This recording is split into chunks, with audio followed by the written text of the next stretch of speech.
All right, everybody. Thank you for coming out to our panel tonight. This is the Homebrew How Designers Play, so thank you for coming. If this isn't the panel you came for, hopefully you stick around anyway. It'll be fun. We'll have a lot of interesting short stories to share, so thank you for spending your Thursday night with us. First off, I'm going to introduce you to our panelists that we have lined up for tonight, and we're going to go over some fun topics that each of them can speak to, and hopefully we'll get some good questions from you at the end. So first, to my left, we have John Maly, author and consultant. He wrote Juris Ex Machina most recently. Thank you very much. And there in the middle is Bryan Merlonghi, designer and mini painter with Studio Merlonghi.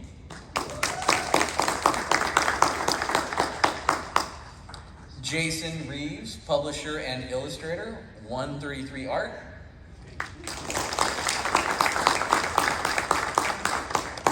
Tyler Stratton, the quartermaster at Limithron, LLC. And Aaron Vading, publisher and, well, not LARPer, I did not take that off, but he does, he has put together one-shots for LARP communities, and he is publisher at Spectacular Disaster Factory. And last but not least, Andreas Walters, publisher and designer with Wyrm Games.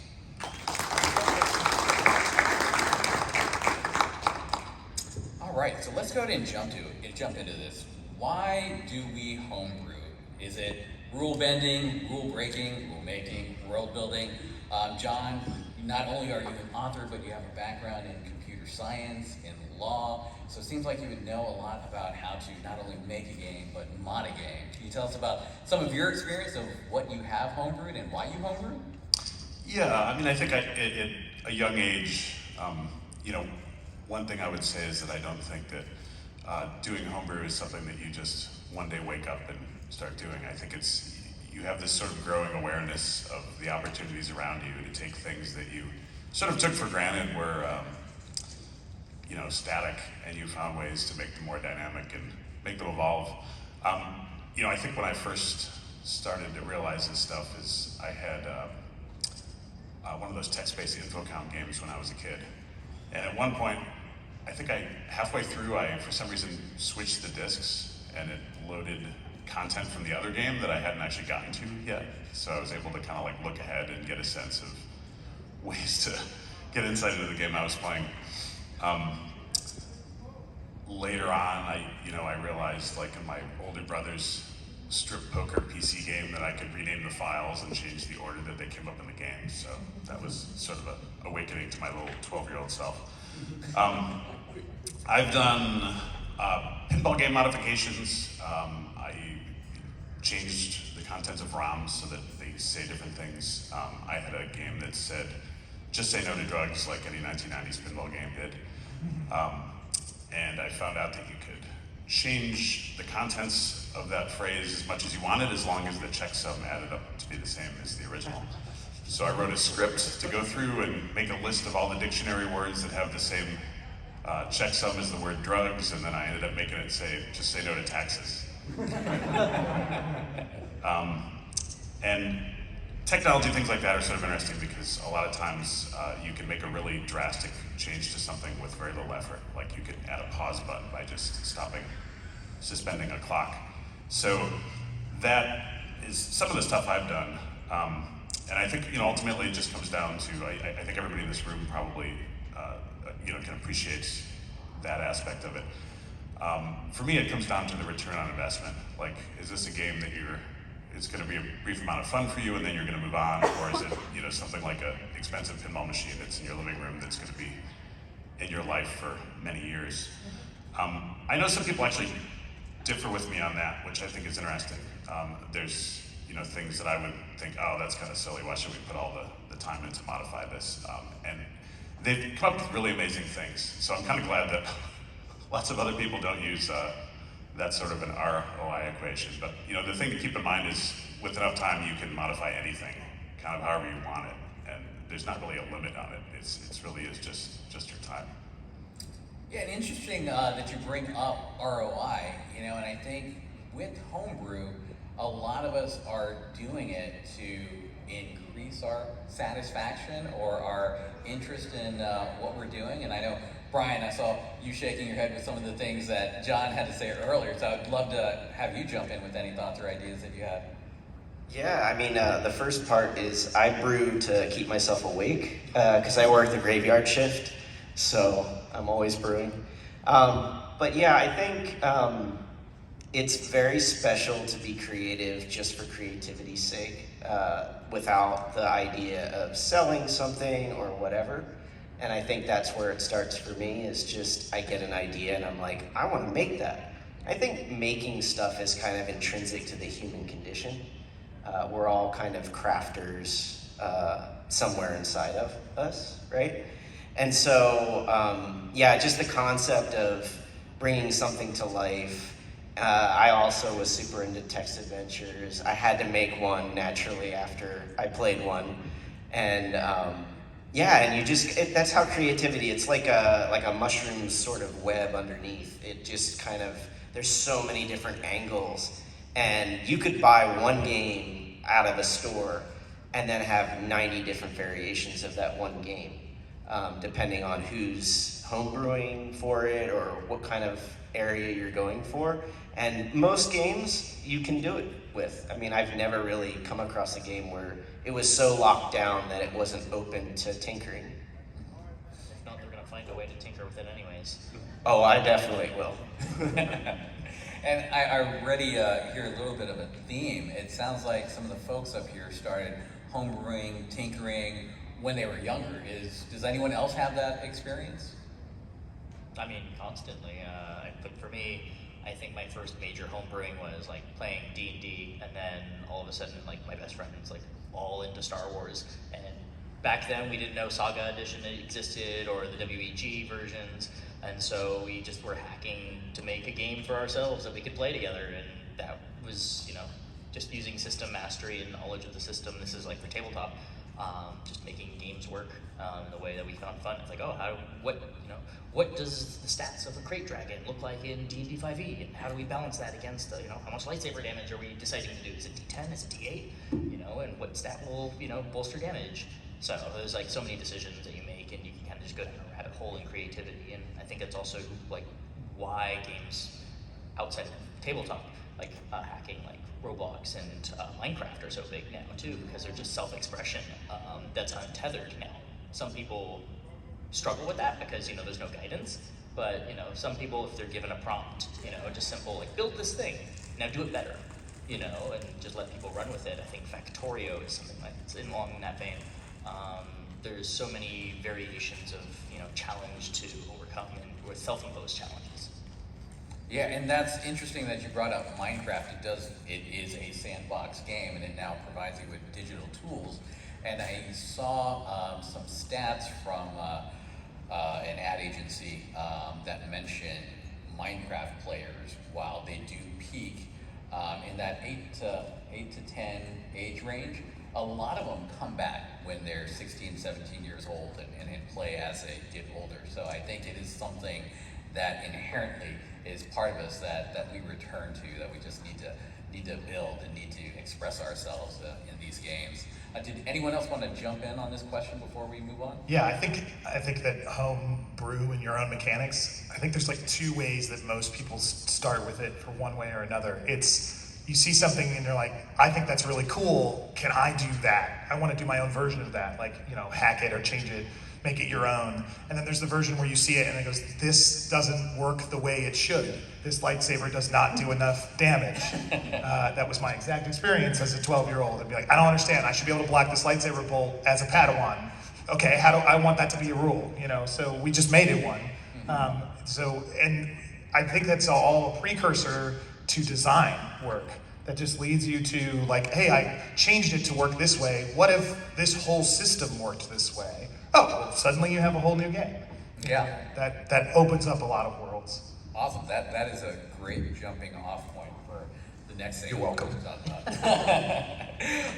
Run and gun for fun. So this question Jason, you inspired me on. So you can love a game out of the box, but sometimes you need to make it more explodey. And you and your friends had a certain way that you played Hero Clicks. Can you talk about that a little bit? Yeah.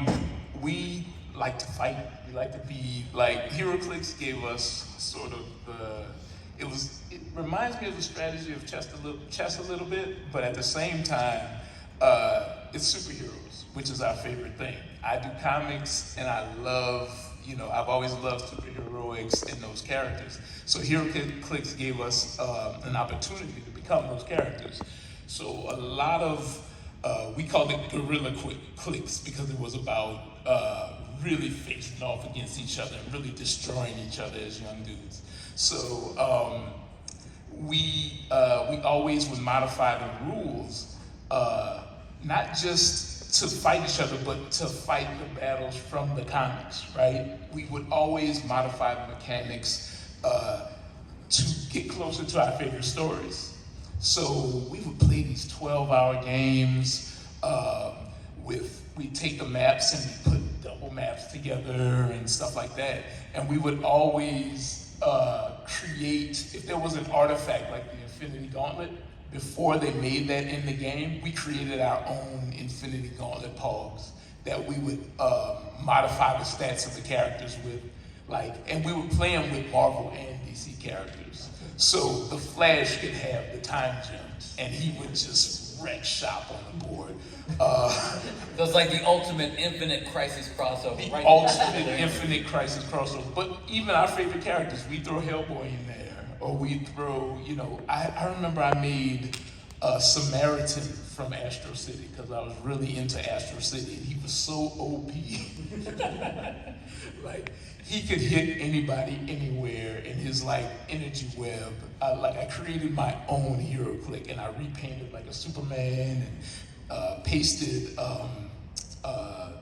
the energy web from, I think it was like a Black Adam or something. But we modified the game and changed the mechanics so that we could get closer to our favorite characters and our favorite stories. That is awesome. That is really awesome to hear. And just to hear that some of those sessions were 12 hours long.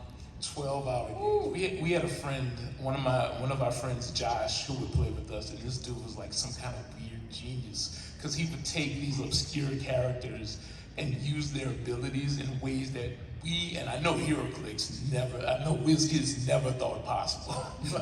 And it would extend the games, but it'd be so cool. We'd order pizza, sit around. Amazing. Oh, that sounds perfect. Time was great. Yeah. When you had it. Yeah. Exactly. You had it. ROI. Exactly. We brought it back. Yeah.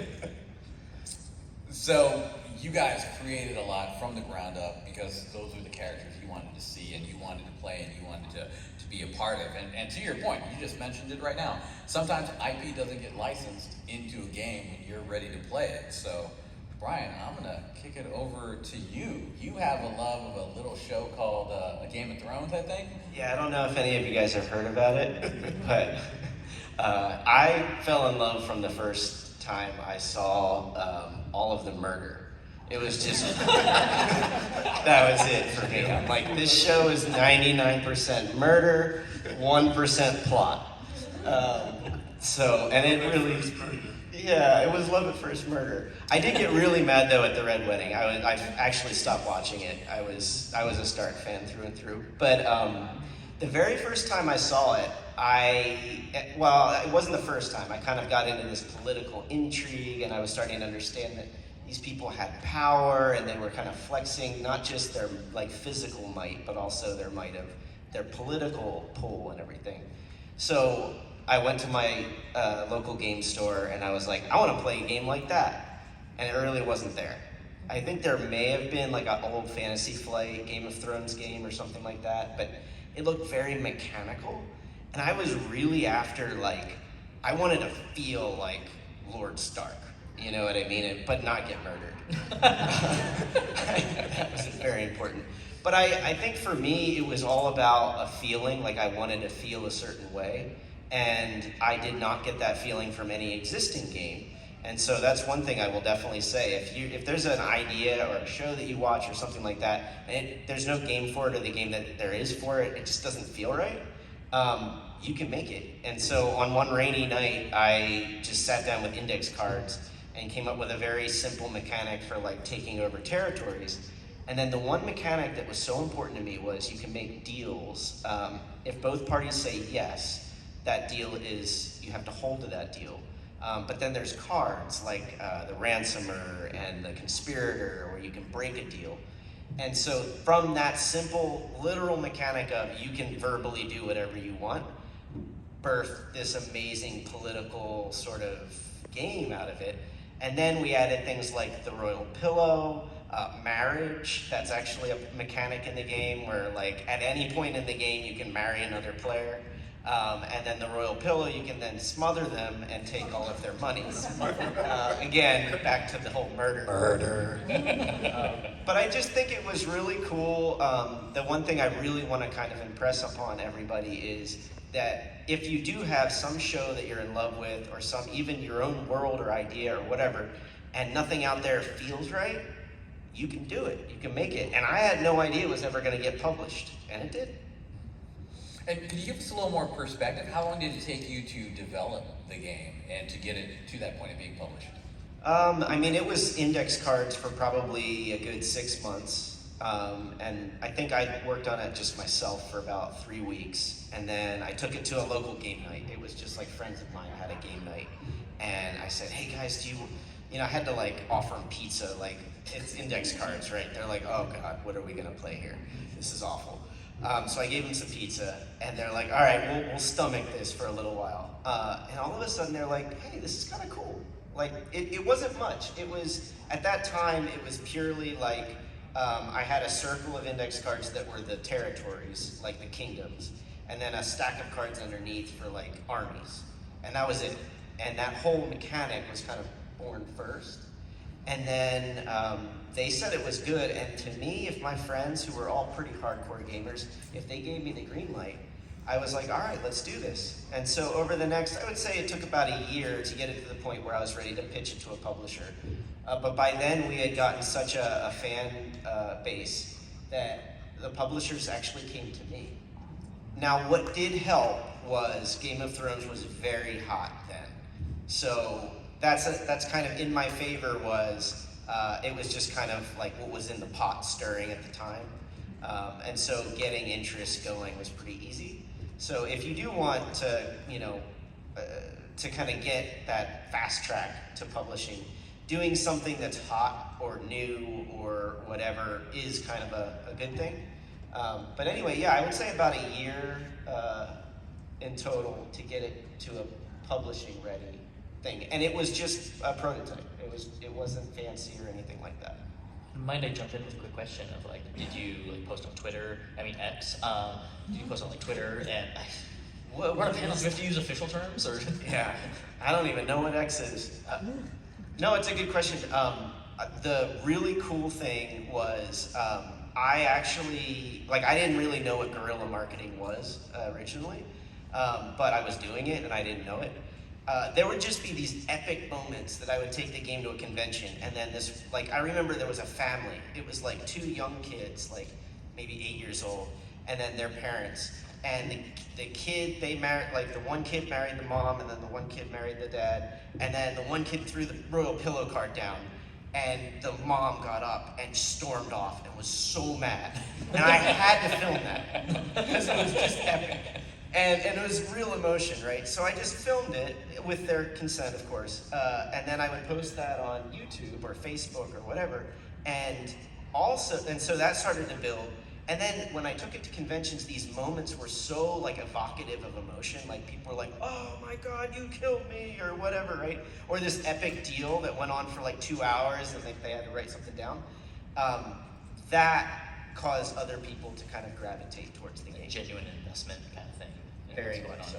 And authentic playing, nothing scripted. Mm-hmm. Yeah. And I think if I read the rules correctly, one of the loopholes is people specifically have to say yes if they're agreeing to something, but if they're just kind of oh yeah, sure, that could totally lead to backstabbing later, right? Oh yeah, and it was awesome to watch people, like, they would say, an experienced player would, to a new player would be like, oh yeah, totally, that's fine.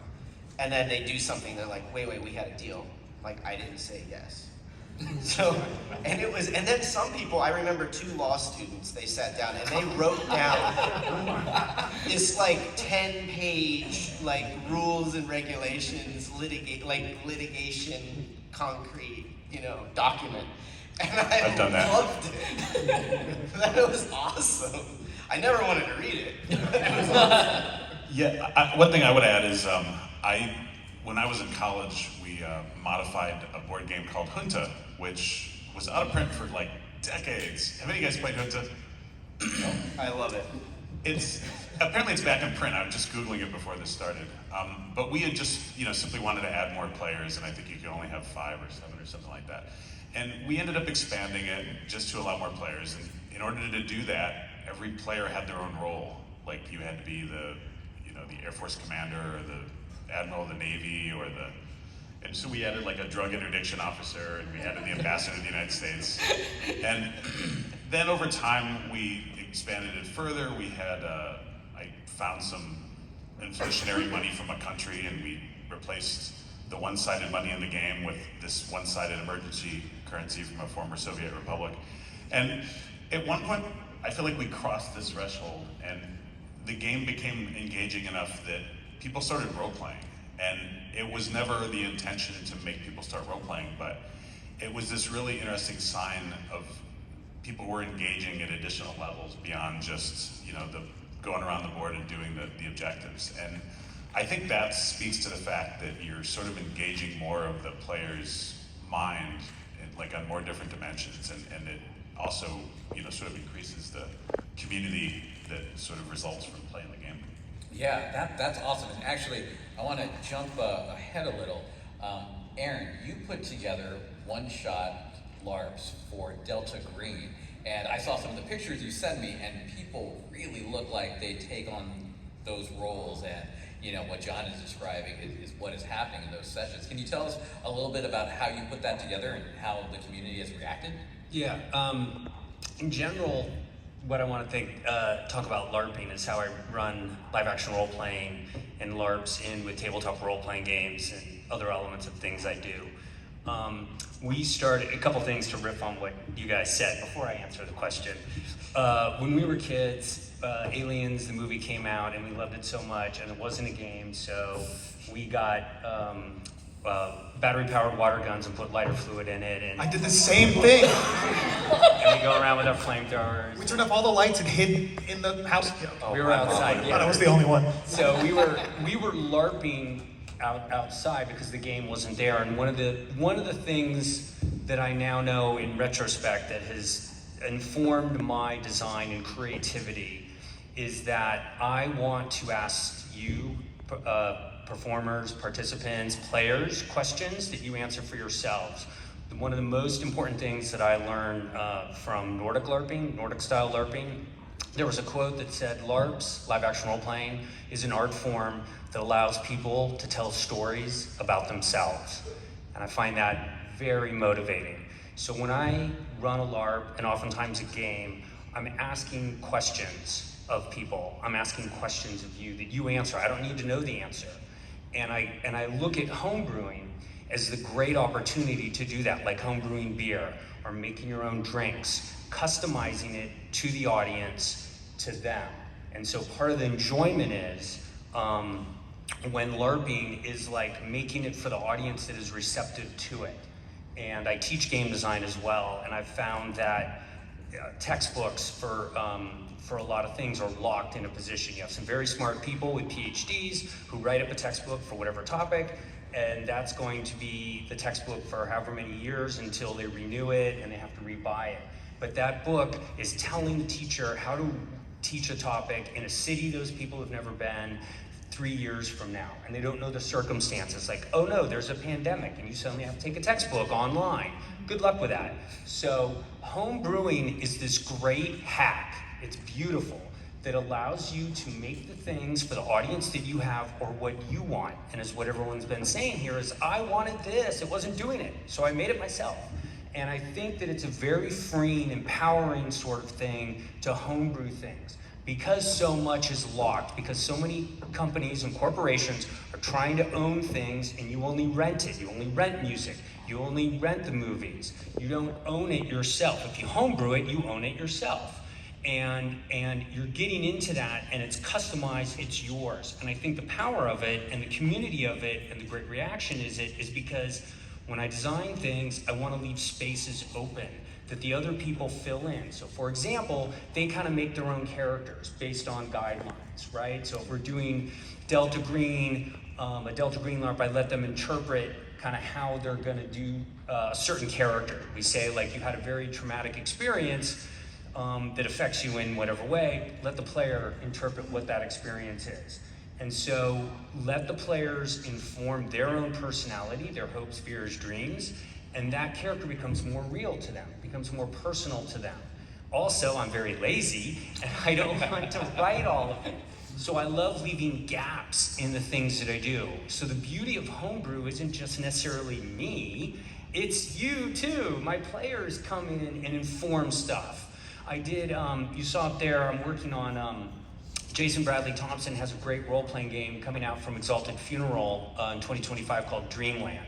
It takes place in dreams. It's heavily based on Lovecraft's dream cycle and Lord Dunsany. And I ran a campaign of it. I didn't really know how that campaign was going to end. I kind of had the thing until my players developed their characters. In their character arc of going through stuff, there was something that happened, and I go, that's my ending. I knew it. But I left it open. And so I approach homebrew, you know, as this beautiful thing. And it's not just my homebrewing, it's players as well. And so in the terms of LARPing, what I do is I think of it literally as brewing different things. So I will bring my film perspective and experience. I went to film school. I'll bring LARPing into role-playing games. I bring role-playing games into LARPing. I bring film into LARPing. And I just keep throwing all these techniques and things into it, into the brew and the mix. Certain things need to work certain ways, other things work other ways depending on the situation. A 4-hour convention run of a homebrew at a convention where nobody's played it before, I want rules that are going to be simple and that they understand. Is this with my best friends and I can go really deep and personal and horrific of sort of things because they trust me and I trust them? We can go that way. So all of those things kind of inform how I do things and why I think homebrewing is wonderful. Also, just to finally, or to tap that one if I can. Yes, please. Something I've noticed a lot, at least in the direction of like tabletop RPG development, or at least in terms of like the indie space and where it's becoming more popular, is that a lot of design nowadays is coming up with good prompts for players. So like you'll see stuff from, so Wretched and Alone, Cairn, Room Cairn, there's so many nowadays, Mothership, where a lot of it is all like, as a good designer, from like the designer standpoint, like good games now have good prompts, and that's really where like the good design happens. And in terms of like homebrew, like I mean this is like a slightly like tangent to that, but like going back to evoking feelings, the prompts are actually like what kind of questions to ask, what do they make you feel, how do they make you act, and with what intention do you do something. That it's just a huge part of like what's going on and where tabletop design has been moving, at least in the current few years. Yeah, no, I think that's great. Both Aaron and Andreas, you brought up some great words that are, I think, what this is all about. You know, it's the collaboration and having that space, and it's those prompts that help us fill in that space and create something that's very personal to the group that's playing. And I think the community, you know, and with what is being built by not just you on stage, but anyone homebrewing, it's like there isn't necessarily the need for representation to be built into something because everyone's representing themselves automatically. Jason, I want to touch on something with you. I'm not sure if you're at liberty to speak, but One Nation, your IP, you're looking to work that into a game to get that out there? Yeah, we're thinking about building like a deck builder or something like that. Something I've been playing a lot of, and my son out there on his phone. He's supposed to be paying attention and taking pictures of me. But we've been playing Ninja Sloths. Okay. And we really like how it plays. So, and it's been giving me like crazy ideas about how I might want to do like a One Nation style game or a game. We're thinking about like a big monster versus independent superhero characters. And I know a lot of creators who might want to be involved with their comic characters. So, yeah, the beauty of the whole homebrew idea is that it things, whenever I see like comics or movies or whatever that I really love, it always gives me an idea. Like it always brews that creativity within me to like say, okay, what if Paragon, my main character, was in this game? What would he do and how would he move? So yeah, we're really thinking about building a game. I think it would be our indie characters versus like Cthulhu or something. Yeah. That sounds pretty cool. All right, we're gonna keep on going. Andreas, you and I met, well, I don't even know how many years ago it was, but it was at Gen Con, and I saw the book you had put out, Baby Bestiary.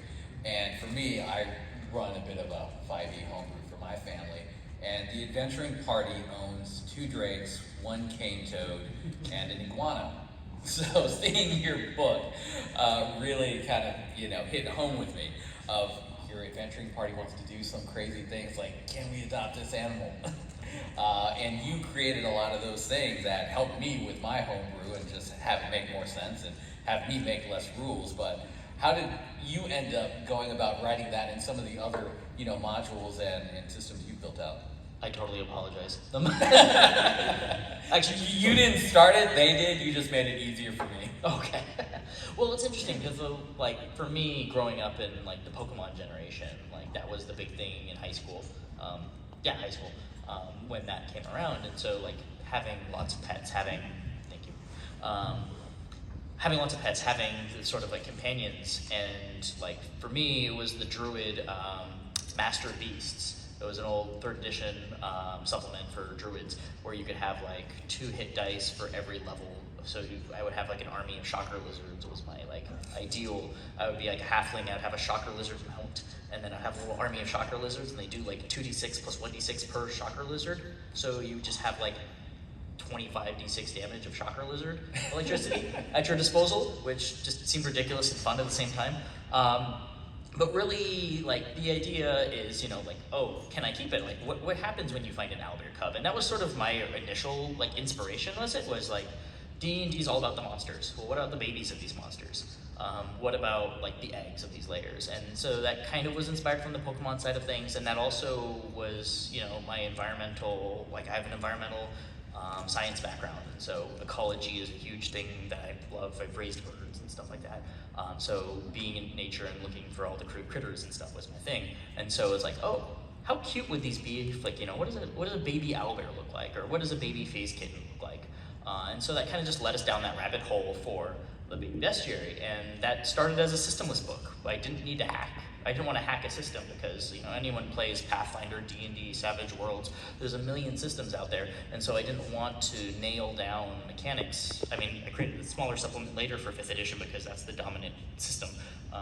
But I wanted to have a book to be like, anyone can open this book and enjoy a little monster and how to rear it and kind of fantasize about what to do when you come across one, because D&D never really asked that question. And nowadays we also have all these manga, anime series, like Dungeon Meshi. Let's eat them. I've had that in mind for a long time now about doing a cooking book. We showed you how cute they are, now we're going to show you how delicious they can be. But now it's, just kind of like finding a tread and just kind of following it. And that's really, I think, in terms of like homebrew or even just design, is finding one little obscure piece of lore or something specific and just going down that rabbit hole. Like, what if there's a whole like paradox of like the pearl economy in D&D for the identify spell, and if you really like dive down, like, oh, do like the pearl people unionize? Is there like a shortage of pearls? Who controls the pearl operation? You know, and then like gemstones and all that stuff. So like if you start really like digging down into like the macroeconomics of it, like you can come down into a really interesting space, or like, you know, diving deep into how do I raise this baby X and go from there. What I think's enjoyable about homebrew is that if you're just doing it for your home group, is that you can pick all these things from different games, different media, and mix them together, and no one cares. You can rip off IP. You can have Batman, and Warner Brothers isn't going to sue you. Just don't try and publish it, or get an audience who's behind you enough that the publisher approaches you. But what's great about home brewing is that you can take things. I like this part of this game, but that part of that game.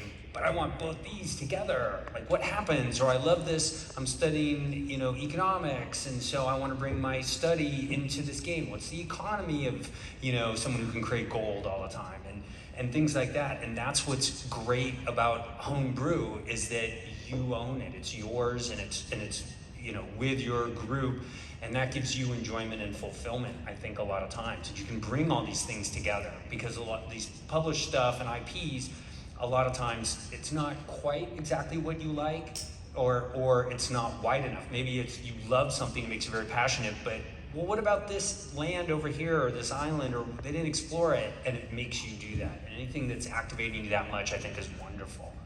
And that's what's great about homebrew. So I noticed that you had a baby out there. I do. Actually, at the table. So one thing I think that's super important to me, at least as a gamer, is it doesn't have to be mechanics per se that you're homebrewing. And I think you actually touched on this too with like your design of HeroClix and I mean, it could be physical components.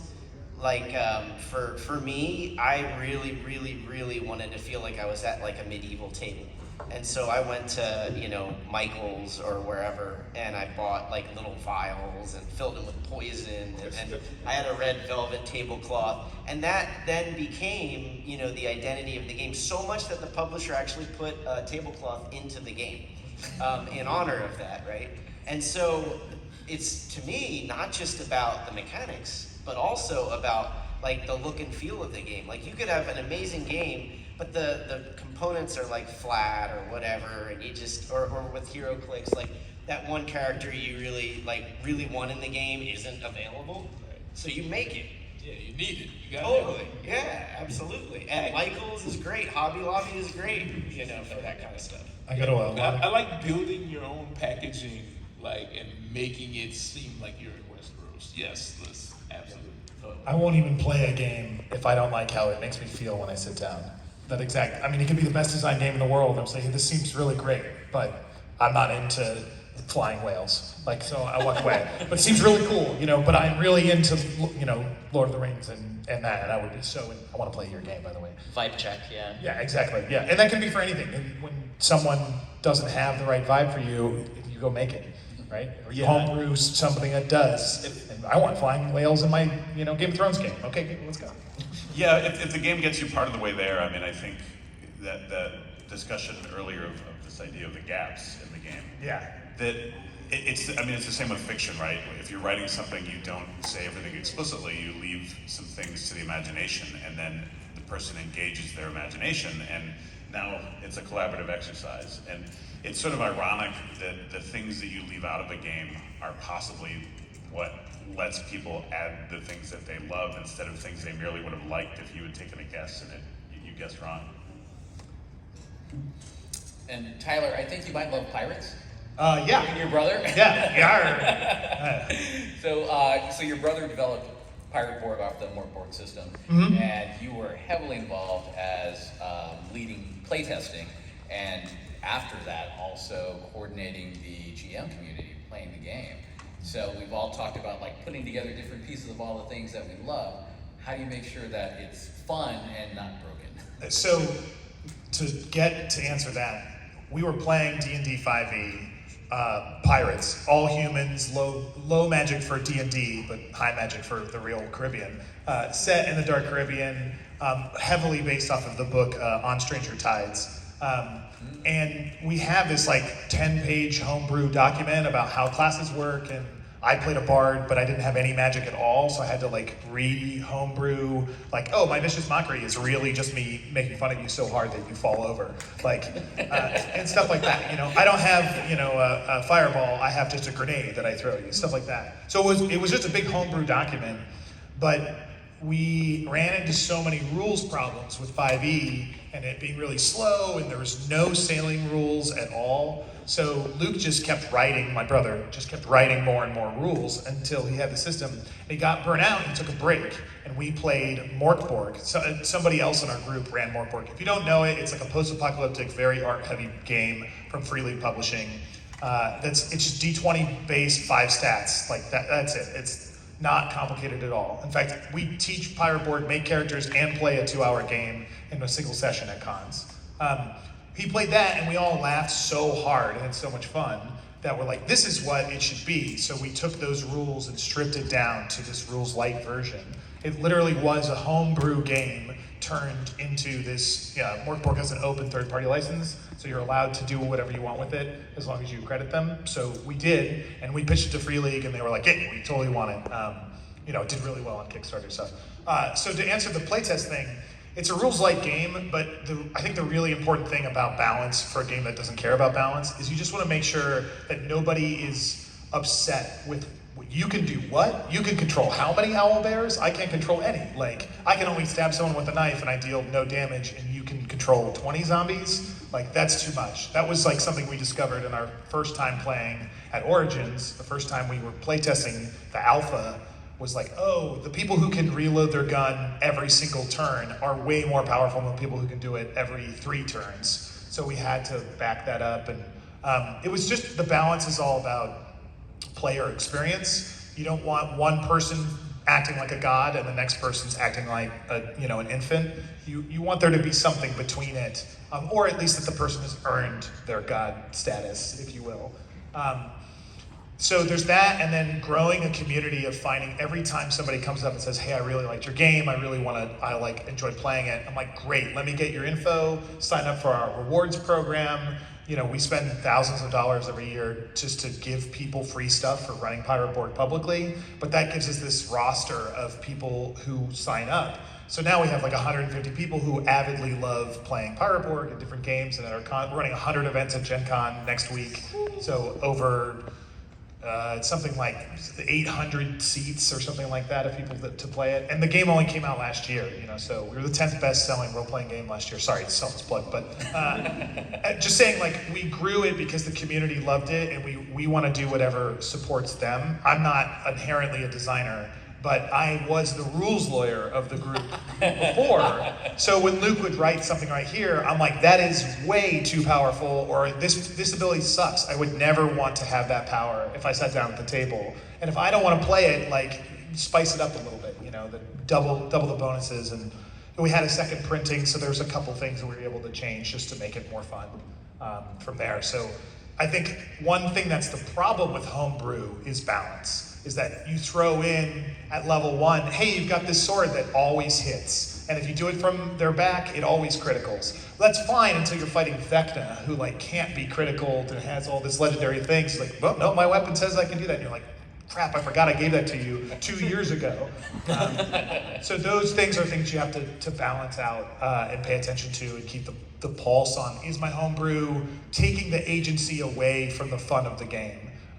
But generally speaking, we find that less rules equals more creativity. You talk about asking your players to be invested, or talking to your readers by not telling them everything. It's like the same sort of thing. Like, if your character sheet says you can only do these things, that's all you do. But if your character sheet doesn't tell you to do anything, everything is suddenly available to you.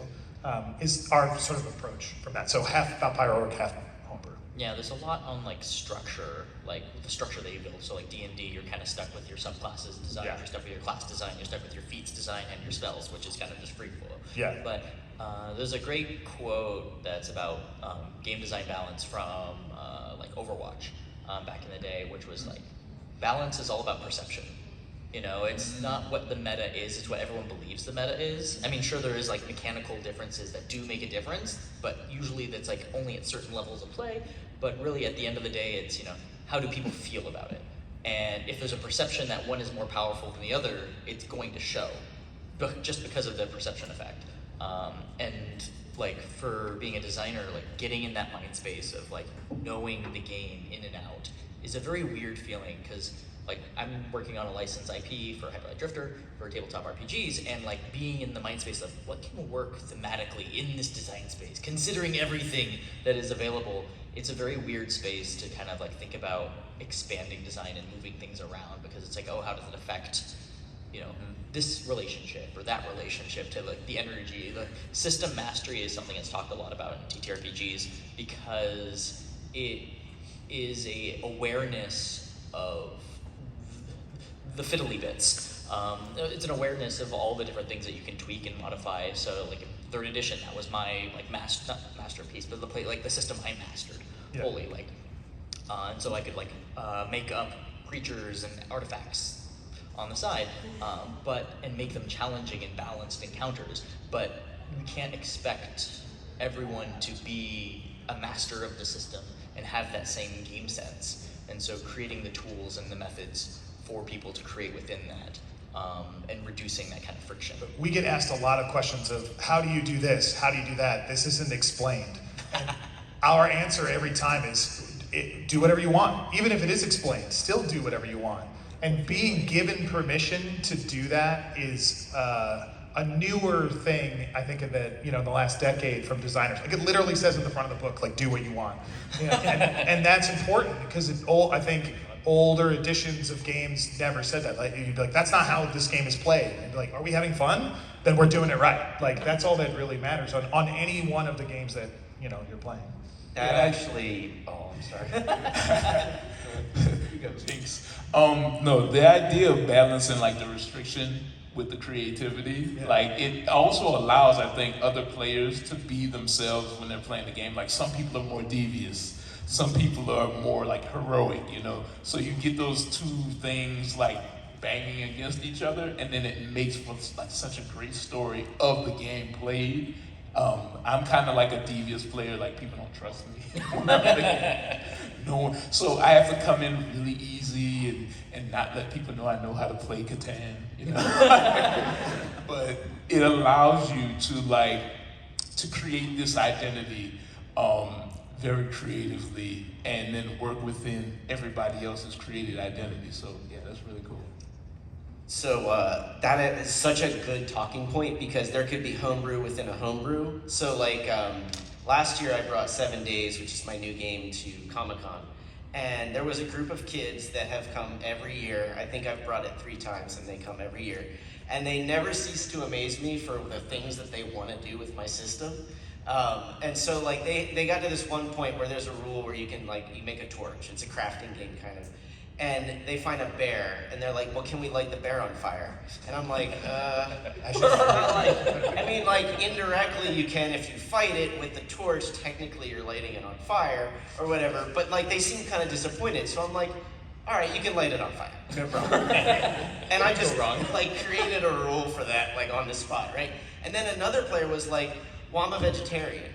This is really bad. We can't be lighting bears on fire and everything like that. So they had this argument or whatever. So they both got what they wanted. They got to light the bear on fire, but then they did not eat it. Murder. Everyone was happy. But the coolest... Except the bear. It's right. Fair enough. Yes. I don't know, it might have been an old bear.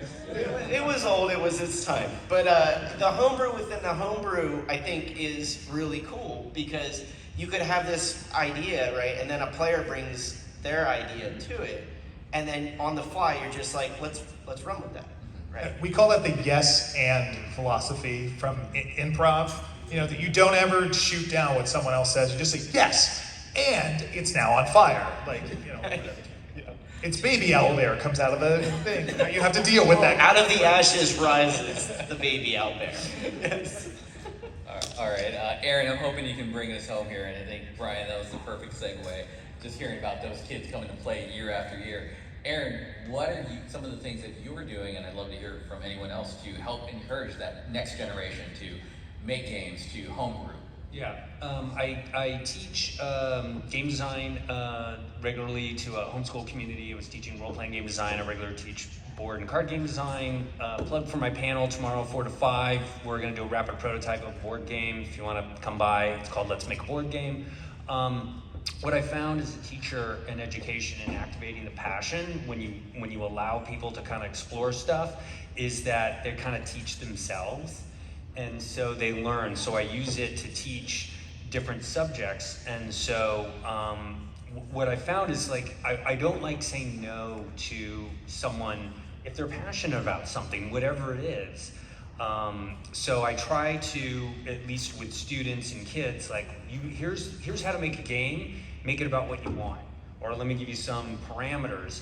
And so I'm trying to not be so ivory tower locking how to make a game. I want, so how to do it is how to make LARPs. The idea, so I want to run, but it's a demonstration, and you could do this too, and I want to see what your LARP is. I want to see what your game is. So try to give the parameters of stuff that happens, and it worked for at least one of my role-playing game students.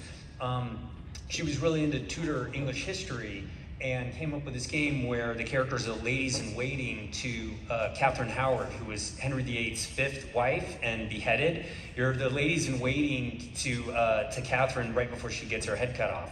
And she's like totally into this, and I'm like, this is actually really good. And so we're gonna publish her game, or I was working on it just last night and getting it to come out. But it was like, her passion was activated, and all I wanted to do was like, okay, this is how you can work it into a game. This is good, this is good, this is good. And I wanted to make sure that, like, whatever the vision is, that it comes out, whatever she was really into. So it's that kind of thing. What I'm hoping to do is try to take, be the show behind the curtain of the wizard, right? This stuff that we're doing, anybody can do. And if you start homebrewing, mixing and matching, make some mods and some tweaks to games you like, D&D or whatever, and then you can start making your own games about the things that you want. So the idea is getting them, and then I want to play your game. Have you guys ever done game jams before? Or not? So for those of you who don't know, a game jam is like a contest where you sign up and you have a limited amount of time to create a game in the given system. And we just did a game jam, we called it Cabin Fever. And we had prize support and stuff for it, but we were blown away. We had like 125 entries of people making fully illustrated 16-page adventures and characters and stuff. And so we were hoping to get like 20. And it was exciting. Now there's a whole book's worth of content out of that. And the community is now just like driven to make more. The forums are going. So like galvanizing your community and again, giving them permission to like do it your way. What would you create? We made a design primer of like, these are the fonts we use. This is how we think about layout and stuff. And that helped them just give them permission. It's like, it's okay to use this stuff, open license, have at it. You don't have to ask our permission. And that's been really good of like building a community and moving them forward, empowering them to do it themselves. They're 40-year-old men, but usually, but the next generation will come, their kids too. Awesome. Well, thank you all very much. I think it was some very enlightening and fun conversation. So please give our panel a hand as well.